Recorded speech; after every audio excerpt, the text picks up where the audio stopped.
예수께서 신포도주를 받으신 후에 이르시되 다 이루었도다 하시고 머리를 숙여 영원히 떠나가시니라. 아멘. 우리가 이 고통 없는 세상을 살았으면 좋겠는데 분명한 것은 고통이 오래 지속되고 있습니다. 그런데 제가 서점에 가서요 근래 하나의 두꺼운 책을 하나 가져와서 며칠에 걸쳐서 읽었습니다.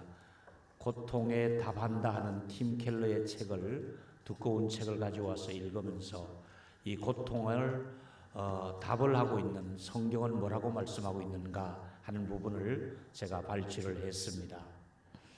고통의 원인은 이 창조와 타락의 교리에서 답을 찾을 수가 있습니다. 창조할 때는 이렇게 창조했는데 타락하면서부터 우리에게 고통이 찾아왔다. 이것이 성경이 우리에게 말해주고 있습니다. 하나님께서 본래 디자인하신 이 세상은 질병과 고통이 없는 세상을 만드셨습니다. 본래 하나님이 사람을 지을 때는 악한 생각을 하거나 마음에 분노가 일어나거나 욕심을 부리거나 미워하거나 이런 감정을 우리 안에서 일어나지 않도록 잘 지었습니다. 그런데 창세기 3장에서 가보면 우리 속에 우리 마음이 뭔가가 고장나기 시작한 부분이 일어나기 시작하지요.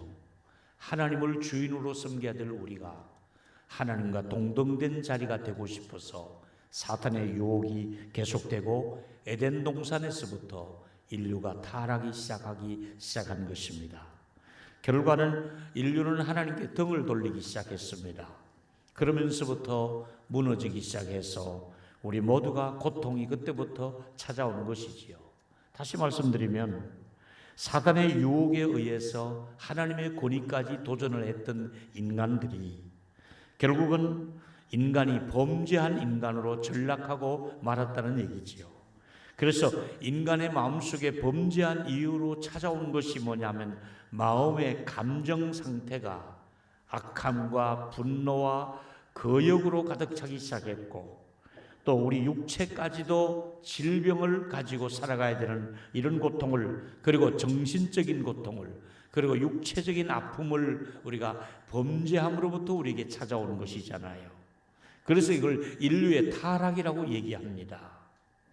에덴 동산에서 아담과 하와의 부부에게 이 지구를 잘 살피고 보살피라고 행복하도록 완벽하게 우리에게 모든 것을 제공을 해 주셨으나 나면서부터 이들은 죄를 짓기 시작하고 죄의 후손들이 이 땅을 다스리면서부터 끊임없이 이 땅에는 가시와 엉겅퀴를 내기 시작해서 저주받은 땅이 되고 말았던 건 사실입니다.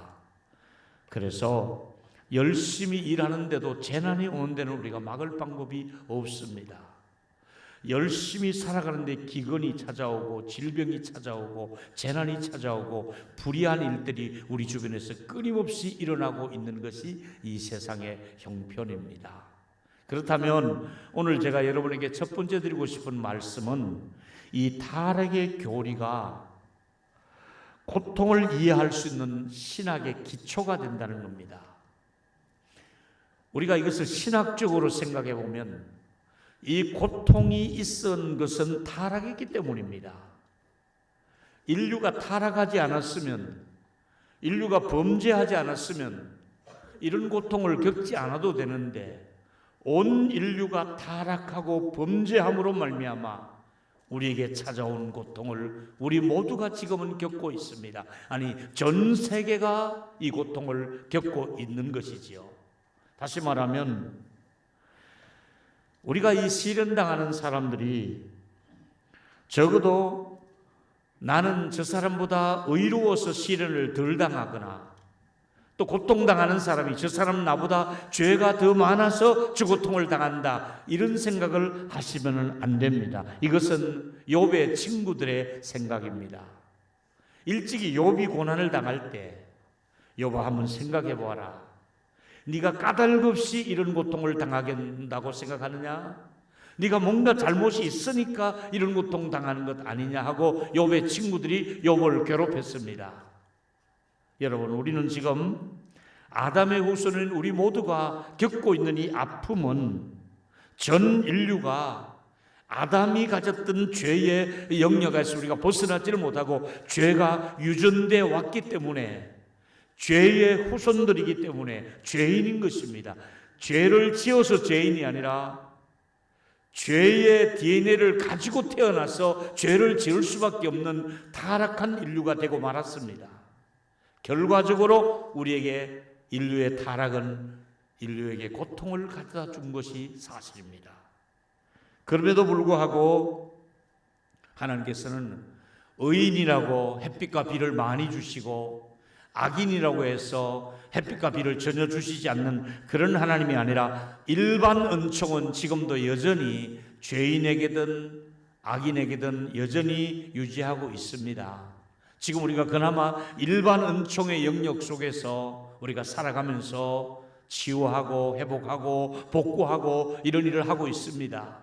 자, 보실까요? 마태복음 5장 45절에 의하면 하늘에 계신 너희 아버지의 아들들이 이렇게 생각하라는 거예요. 하나님이 그 해를 악인과 선인에게 비추시되 그 비를 의로운 자와 불의한 자에게 함께 내려준다고 말씀하고 있지 않습니까? 불의한 사람이라고 해서 비를 피해가거나 햇볕이 그 사람에게 비추지 않는 것이 아니고, 착하다고 해서 그 사람의 논밭에만 물을 주시는 것이 아니라 하나님은 악인이든 선한 사람이든 동일하게 모든 은혜를 베풀어 준데 이걸 일반 은총이라고 얘기를 합니다.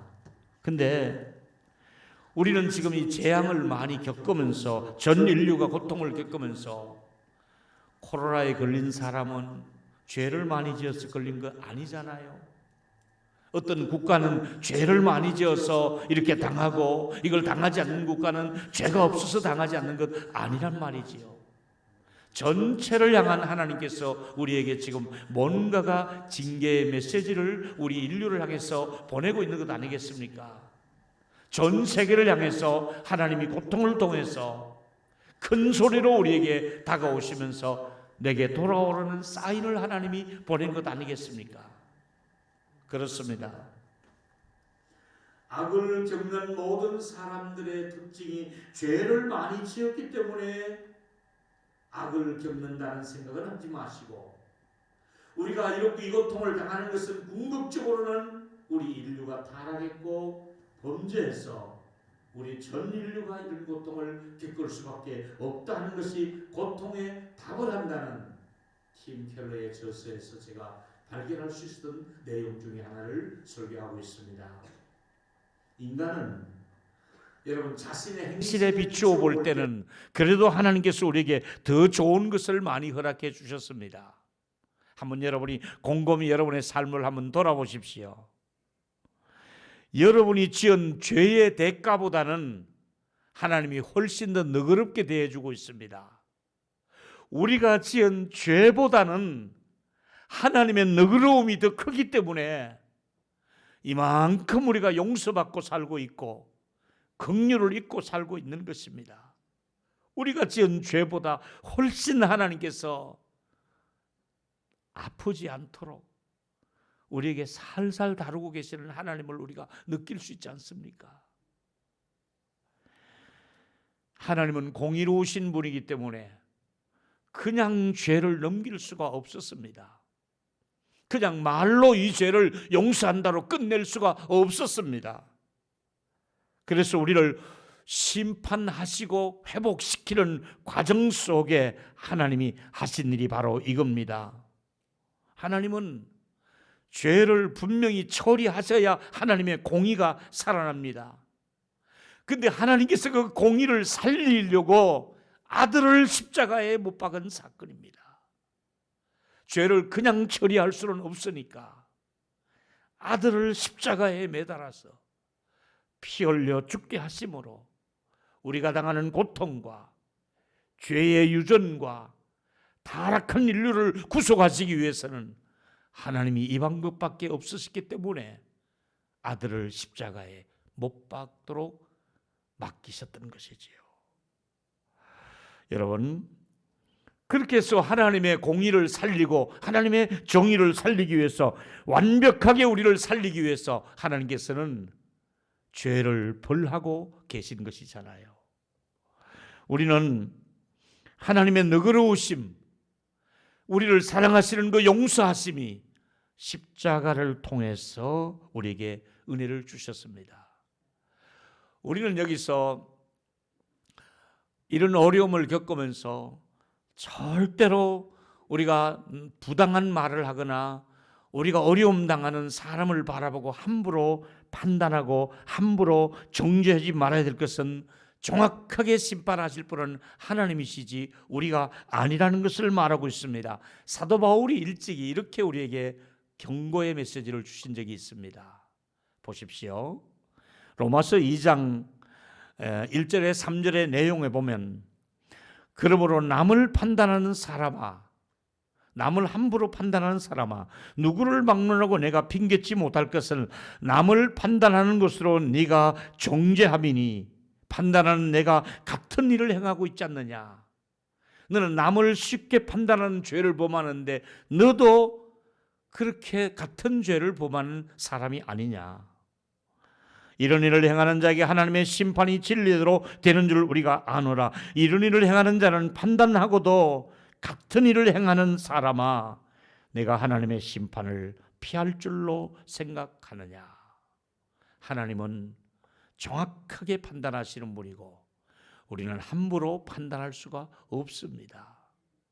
그런데 로마서 2장 9절과 10절에 분명한 것은 모든 악을 행하는 각 사람에게는 환난과 곤고가 있으리라고 말했습니다. 죄악 때문에 환난과 곤고가 있다고 말씀하고 있습니다. 그것이 유대인이 헬라인이든 이방인이든 믿는 사람이든 믿지 않는 사람이든 환난과 고통은 죄악 때문에 겪는 것입니다. 그럼에도 불구하고 선을 행하는 사람에게는 또 반대로 영광과 존귀와 평강이 있다고 말씀하고 있습니다. 우리가 지금 모두가 아픔을 겪고 있습니다. 그럼에도 불구하고 우리 하나님께서 저와 여러분들에게 선하고 살려고 몸부림치고 있는 저와 여러분에게 의와 평강과 희락을 이런 상황에서도 끊임없이 우리 주님이 우리에게 공급해 주시기를 축원하겠습니다. 그렇습니다. 그리고 심지어 하나님께서 원수 갚는 것까지도 내가 갚을 테니까 너희들이 친히 원수 갚지 말라고 로마서 12장에 말씀하고 있습니다. 19절 이하를 읽습니다. 같이 읽었으면 좋겠습니다. 시작. 내 사랑하는 자들아, 너희가 친히 원수를 갚지 말고 하나님의 진노하심에게 맡겨라. 기록되었으되 원수 갚는 것이 내게 있으니 내가 갚으리라고 주께서 말씀하셨느니라. 내 원수가 줄이거든 먹이고 목마르거든 마시게 하라. 그러므로 내가 그분을 숯불을 머리에 쌓아서 악을 지지 말고 선으로 악을 이기라. 우리 이럴 때일수록 악을 악으로 갚지 말고 더 이 고난을 통해서 선한 사람으로 거듭날 수 있게 되기를 주의 이름으로 축원하겠습니다. 그렇습니다. 죄와 악을 다스리시는 하나님께서 그 악 때문에 그 못난 악을 처리하시려고 아들을 십자가에 매달도록 허락을 했던 것이지요. 예수 그리스도께서는 그래서 희생의 대가를 치르시려고 십자가에서 고난을 받으셨고 또 십자가에서 끝내 숨을 거두신 사건이 고난주간에 일어난 사건입니다. 우리는 반드시 알아야 될 것은 이제 우리 모두가 절망적인 이 세상에 예수 그리스도께서 이 땅에 오신 사건을 성육신, 예수님이 몸을 입으시고 이 땅에 오신 사건 성육신 하신 것이지요. 그리고 오셔서 어떻게 됐습니까? 우리가 마셔야 될 고난의 쓴 잔을 예수님이 대신 마신 것이잖아요. 예수님이 내가 받을 고통의 쓴 잔을, 죽음의 쓴 잔을, 사망의 잔을 예수님이 마신 것이에요. 그래서 예수님이 날 위해서 우리를 의롭게 하시려고 내가 받을 고통과 저주를 주님이 몸소 다 담당하시면서 나의 고난을 대신해서 받으셨고 견디셨고 채찍을 맞으셨다고 말씀합니다. 우리는 이 고난주간만 되면 채찍 맞으신 주님을 생각하지 아니할 수가 없습니다. 왜 채찍을 맞았습니까? 이사야 53장 5절에 보면 그가 찔림은 우리의 허물 때문입니다. 그가 상한 것은 우리의 죄악 때문에 그분의 몸이 상했습니다. 그가 징계를 받음으로 우리는 우리에게 평화를 주시려고 예수님이 징계를 받으셨습니다. 그가 채찍에 맞음으로 우리가 나음을 입었다고 성경은 분명히 기록되어져 있지 않습니까? 하나님 앞에서 우리가 용서받은 사람으로 바로 설 수 있도록, 의로운 사람으로 바로 설 수 있도록 하시기 위해서 주님이 십자가에서 피 흘려 죽으심으로 이 고통을 당하신 것입니다. 그래서 예수님의 그 마지막 버림받는 장면을 우리가 보셔야 됩니다. 그것은 마태복음 27장 46절에 시간적으로는 제9시쯤에 예수님의 고통이 너무 크시니까 크게 소리를 지르셨습니다. 뭐라고 하셨습니까? 엘리 엘리 라마 사막다리, 나의 하나님 어찌하여 나를 버리셨나이까? 하나님으로부터 버림받는 순간이었습니다. 왜? 우리의 죄를 용서하시기 위해서 당신이 버림을 받으신 것입니다. 인류의 타락에서 고통이 찾아왔고 그 고통의 문제를 해결하시기 위해서 십자가에 예수님이 죽으시며 하나님께로부터 버림받은 것이 바로 십자가의 사건이었습니다. 그래서 고통의 답을 한다. 답은 예수 그리스도였습니다. 여러분, 고통이 있습니다. 답이 나와 있습니다. 우리의 고통을 해결할 자가 누구십니까? 예수 그리스도. 따라하십시다. 고통의 답을 한다. 예수 그리스도. 아멘. 모든 고통의 답은 예수 그리스도가 다 가지고 계십니다. 조금 더 나가 보겠습니다. 예수님은 이 땅의 어둠을 뚫고 한 줄기 참 빛으로 이 땅에 오신 분이 예수님이십니다. 이 땅이 어두웠습니다. 칠흑 같은 타락한 인류가 어두운 이 땅에 예수님이 한 줄기 빛으로 오셨습니다. 그동안 우리에게 빛이 좀 있도록 하기 위해서 애를 썼습니다. 가족 간에도 서로 따뜻한 빛이 되어 주었습니다. 서로 격려했습니다. 그러나 여러분이 나누었던 가족 간의 사랑도 언젠가는 식어질 것입니다. 부부도 사별하게 되고 부모와 자식 사이도 서로가 떨어져서 더 이상 사랑을 공급하고 주고받을 수 없는 그런 날이 올 것입니다. 지금은 우리가 건강해서 그나마 교회를 나올 수 있고 산책도 할 수가 있겠습니다마는 언젠가는 우리 모두가 다 쇠약해지고 지팡이를 의지하고 휠체어를 의지하고 외로운 그 자리로 우리가 점점 그렇게 내몰릴 수밖에 없을 것입니다. 여러분이 가지고 있는 지식이 아무 쓸모없는 날이 올 것입니다. 여러분이 가지고 있는 물질이 아무 소용없는 날이 올 것입니다.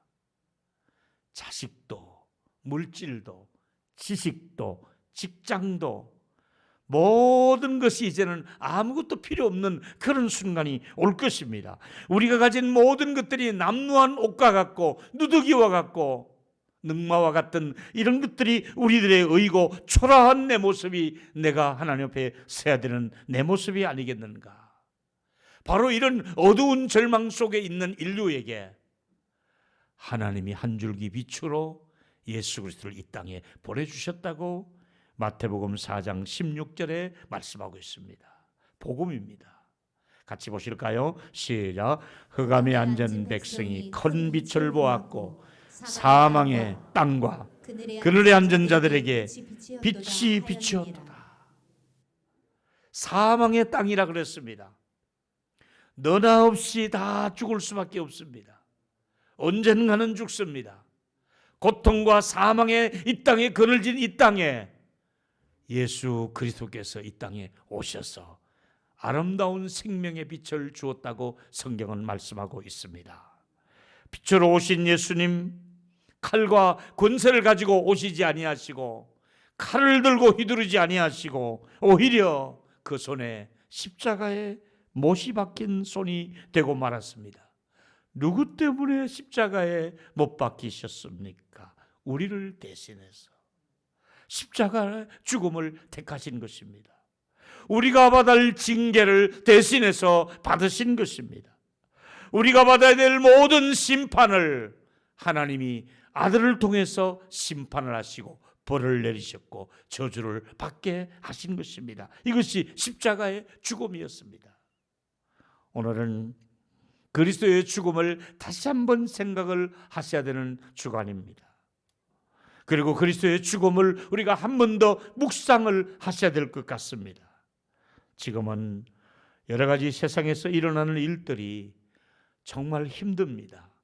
최근에 많은 우리 그리스도인들이 세상 사람들에게 조롱거리가 되고 무시를 당한 적도 있습니다. 물론 특정한 이단들을 통해서 일어난 일이긴 하지만 어쨌든 우리가 견딜 수 없는 이런 힘든 과정을 우리가 지나가면서 전 세계 크리스찬들이 힘들어하며 신음하며 기도하기를 시작했습니다.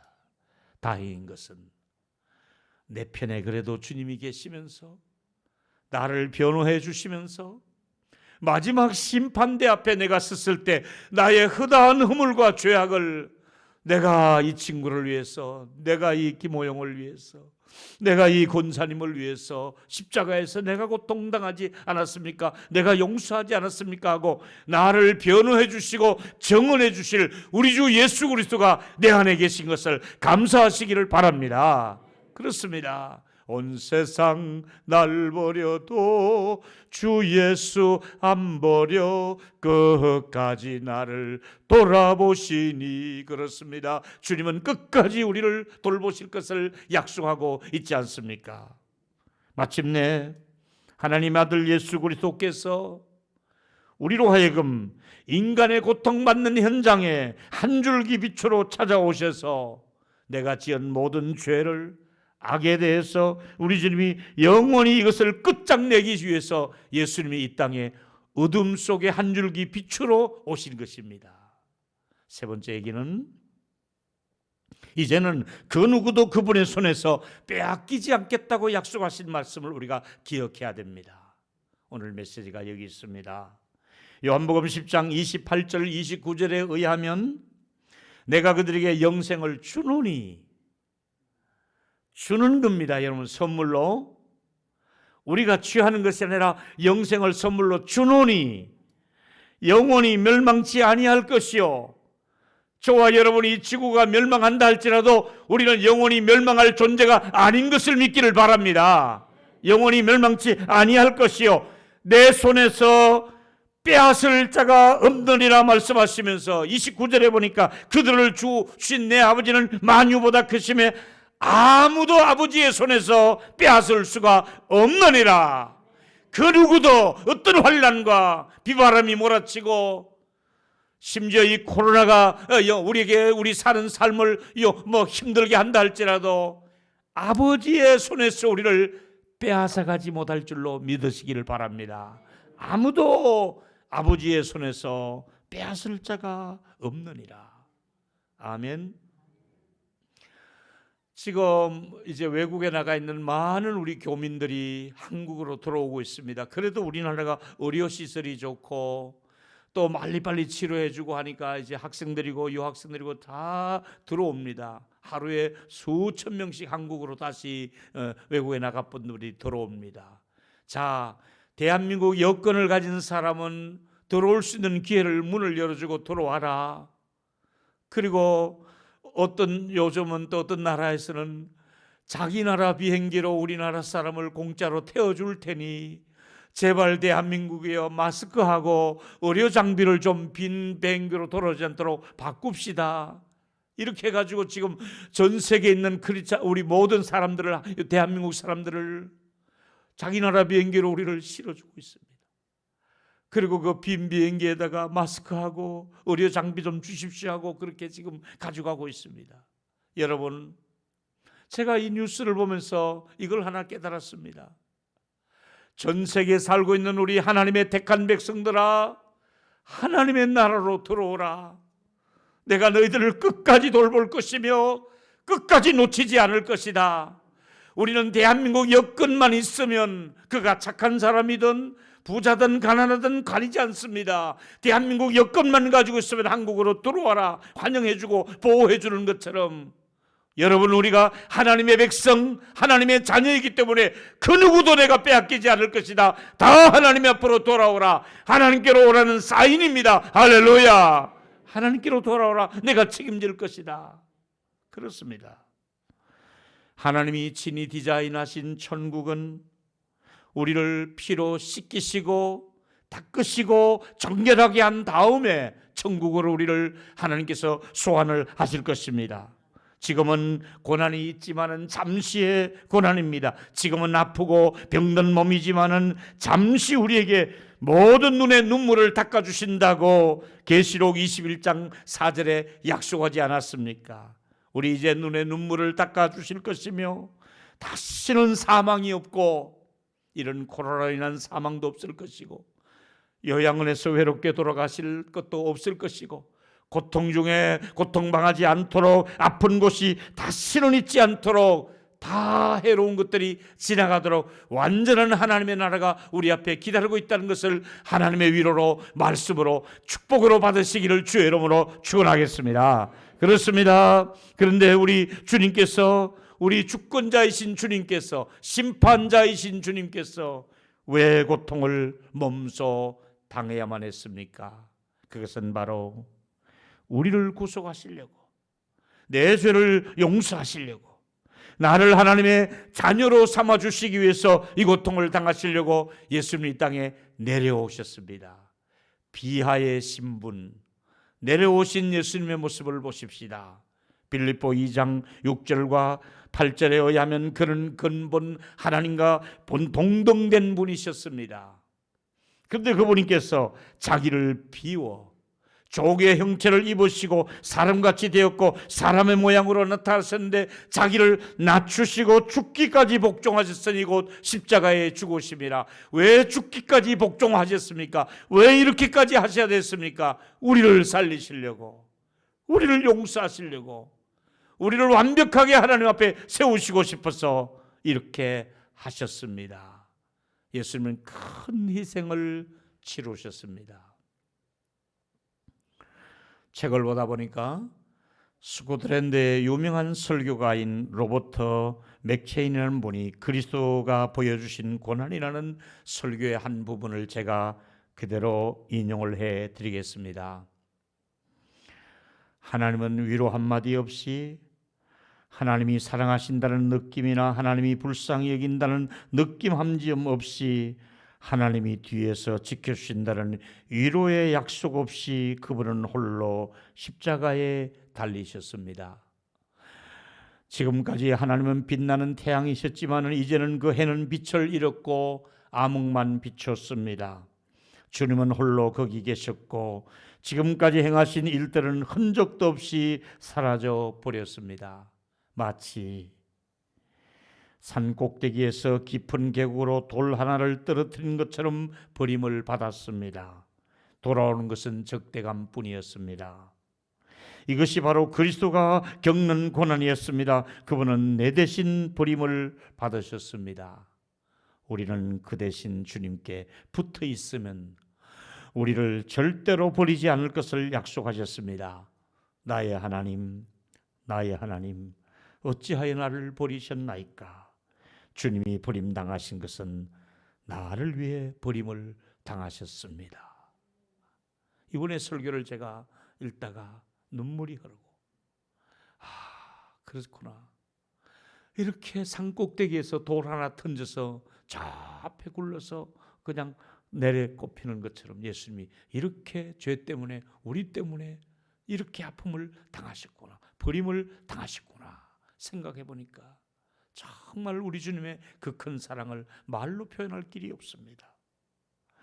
그래서 요한복음 19장 30절에 예수께서 신포도주를 받으신 후에 이르시되 다 이루었다, 다 이루었다 하고 영원히 떠나셨다고 말씀하고 있습니다.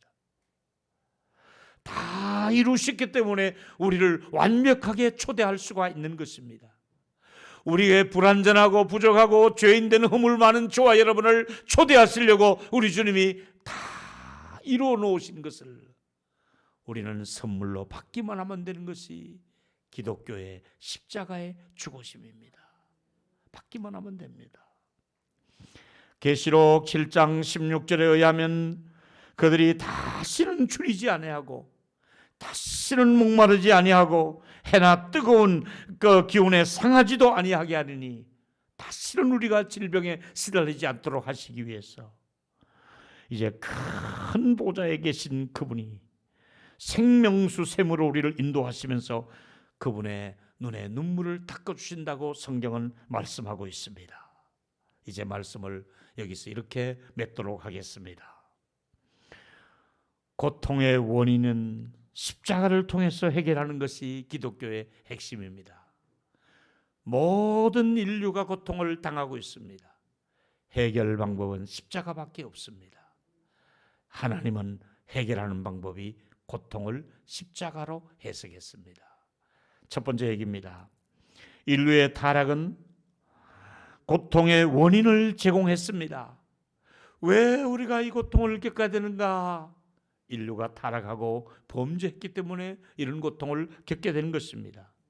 두 번째로 이 땅에 이 어둠을 쫓아내고 고통을 해결해 주시려고 한 줄기 빛으로 예수 그리스도께서 오신 것입니다. 이 칠흑 같은 어두운 죄악에 한 줄기 빛을 주시기 위해서 오셨습니다. 예수는 생명의 빛이 되신 것입니다. 마지막으로 하나님께서 그리스도께서 십자가에서 그 고통을 받으신 것은 아무도 그 손에서 빼앗기지 않겠다고 약속하시면서 내가 어떻게 구원한 사람들인데 내 손에서 빼앗을 자가 있겠느냐.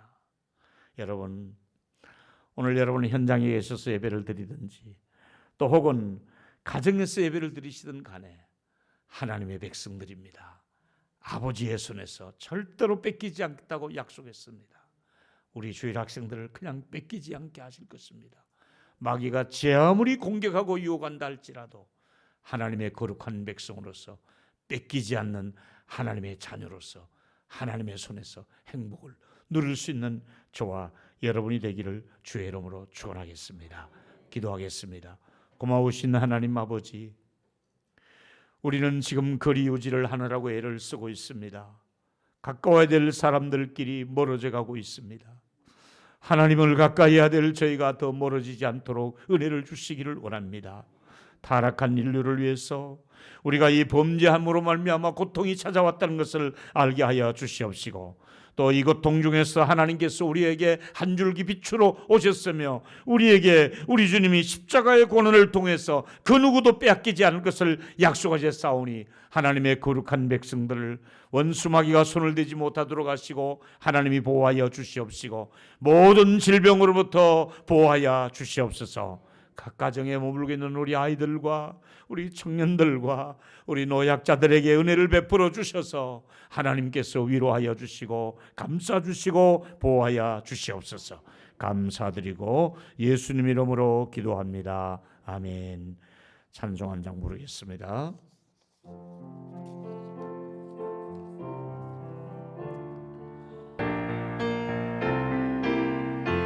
주 달려주신 주 달려주 그 십자가 우리가